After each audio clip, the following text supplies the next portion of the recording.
Hi, it's Pastor Paul L. Anderson here at the Fountain of Raleigh Fellowship, where we believe God's blessings never stop flowing. What a wonderful day. Today is that wonderful day that we call Satisfaction Saturday. The satisfaction in knowing that God has done great and marvelous things in all of our lives. And in this month of February, we always try to take a moment to highlight some great Americans who did wonderful things, who are African American and of African American descent. Today, on February 5th in 1934, Henry Louis Aaron was born in Mobile, Alabama. He was the third of 8 children. He found himself growing up in an area in Mobile where in April 3rd of 1950, during his spring training, he was at his high school auditorium. It was there that none other he had the opportunity to meet the one and only Jackie Robinson. Jackie Robinson inspired him in such a way that he began playing with the Mobile Black Bears, a semi-pro team. And then in 1952, the Indianapolis Clowns. And Aaron was the last player to come from the Negro Leagues and achieve success in the major leagues. It was in 1954 he was brought to Milwaukee.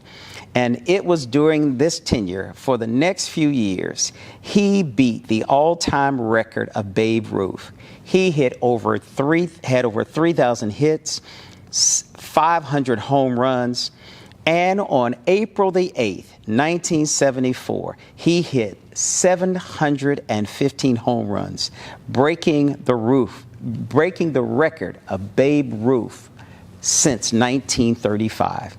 He achieved this before a crowd of over 53,000 people at Fulton County. What a wonderful success story. Someone who hit a home run for all of us and continues to let all of us feel great about the work that he did. Thank you so very much, Hank Aaron, for what you've done for Black America and for all Americans. Today, I want you to look with me at Luke's Gospel, the 4th chapter, verses 42 through 44. This text says, it was early in the morning that Jesus was in an isolated place. It lets us see that early in the mornings, Jesus does something that you and I can look at doing, especially on a Saturday morning. He goes out by himself in this isolated area, an area where he can have a talk with the Father. It reminds all of us that we need to get away from the hustle and the bustle of life. Go to a place of isolation, a place of solitude, a place where we're not distracted so easily by the goings on around us, a place where we can just be still and hear God and know that he is God. The text lets us see he's isolated there, but while he's isolated there, all of a sudden he noticed the crowds of people come from everywhere. They come following him, and they say to themselves, we finally found him. And they begged him not to leave them because Jesus had done so many miracles. It's amazing how everybody is chasing after Jesus so they can get something from him. Remember, Jesus fed those who were hungry. He clothed those who were naked. He gave sight to the blind. He gave hope to the hopeless. He gave everybody what they needed to feel whole. So everybody was trying to find him. They were following him.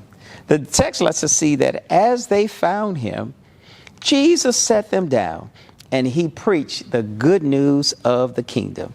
It's important for us to have people to be still and hear the good news of the kingdom. Jesus preached to all those towns that were around them. And as he preached to the towns, he preached in the synagogues.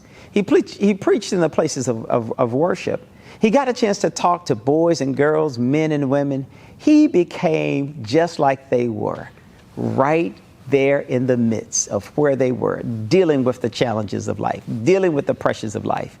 As you and I deal with COVID, as you and I deal with the tragic death of Miss USA, as we deal with the pressures of suicidal tendencies, as we deal with all of these things that come our way, as we deal with what we have seen just most recently in the NFL, of coaches feeling as though African-American coaches are not the ones to be considered for the jobs. When we see all of these things that are happening in our contemporary society, we need some time alone with Jesus.